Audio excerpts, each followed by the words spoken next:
Ever wondered what it's like to explore the beautiful Greek islands with your family? Join us and we'll show you exactly what to expect on an island hopping cruise.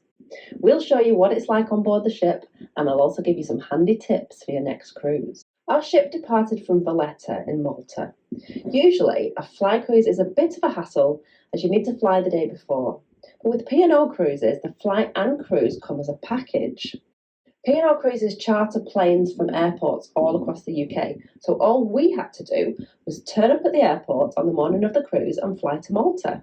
This is Adam. He's 6 and he hasn't been on a plane since he was a baby because we usually cruise from the UK for every holiday.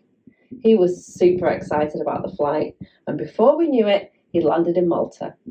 We jumped on the coach and headed straight to the cruise terminal. The cruise terminal in Valetta is really small and it's built into the side of a hill. The kids were given wristbands with their muster station on, and then we went straight to the ship. It was so easy. With a P&O Cruises package, cruising from a port abroad is just as easy as cruising from Southampton. We got up a couple of hours earlier, but it really didn't take much longer to reach Malta, and when we arrived, the weather was lovely. Once on board, we went straight to our cabin. We usually go for inside cabins, but on this cruise, I saw a great deal on a superior deluxe balcony, so we decided to treat ourselves. This was the best cabin we'd ever had on a cruise. It was so good that I made a whole video about it, and you can watch that if you want to see more. By now it was lunchtime, so we grabbed a pizza from the poolside cafe. I had a corn wrap with chips and salad. Then we went off to explore the ship. We've cruised on all 5 P&O Cruises family-friendly ships now, and we've decided that Azure is one of our favourites. She's not too big and not too small, with space for up to 3,597 guests. The ship has 19 decks and is 290 metres long, which seems like a lot, but she's only half the size of the biggest ships in the world. Azure has 4 swimming pools. There's also this kids' splash pool that they never actually went in, and 6 jacuzzis that they went in a lot. The kids like spotting these white men that were dotted around the ship, and of course they also love this giant deck chair. And this thing, which I think was a big shell, but we weren't too sure. After spending the afternoon exploring the ship, we went for dinner in the main dining room. The kids loved eating here because they're both absolute fusspots when it comes to food. Luckily, the kids' menu has all their favourites.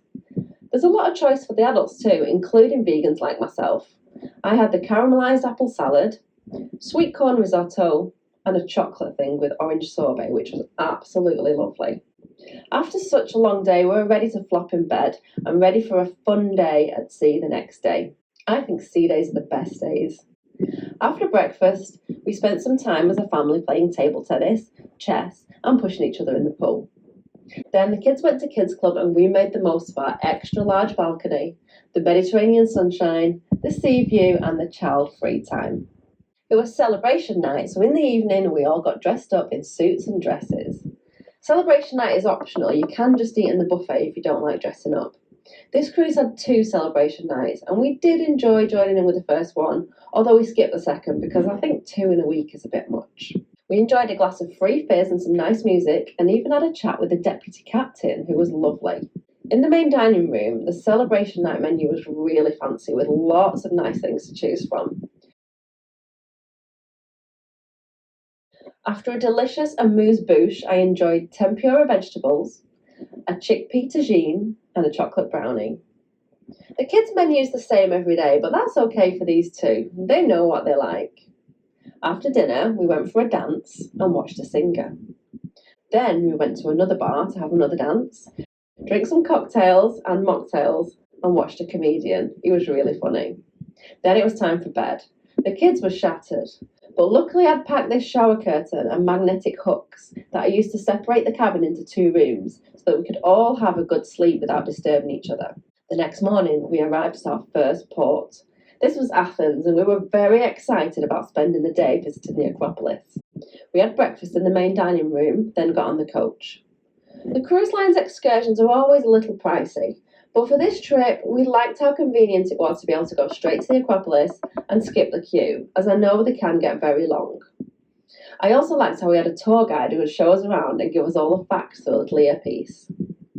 The excursion took us on a tour of the city, including the Olympic Stadium, and the Houses of Parliament, where we saw the changing of the guard. We headed back to the ship and then spotted that another very interesting cruise ship was docked nearby. This ship's called the World. It's a residential cruise ship, which means that people live permanently on board all year round as it sails around the globe. I was really excited to see it, but unfortunately we couldn't get any closer than this. One thing that the World doesn't have, at least I don't think it does, is the Mad Hatter. He made a surprise appearance in the buffet and entertained the kids while they had tea. On P&O Cruises, kids can eat in the buffet at 5 p.m. if they wish. Then they go to the kids club from 6 p.m. till 11 p.m, which means that parents can enjoy date night and spend some quality time together. This is one of the cocktails you can get in the beach house. You have to pay a little bit extra to eat here, but not much, and you get the most amazing food, like this Mexican poke bowl, this bean chili, and this absolutely massive banana split. The next morning we arrived in Mykonos. From the ship, it's just a short walk into town.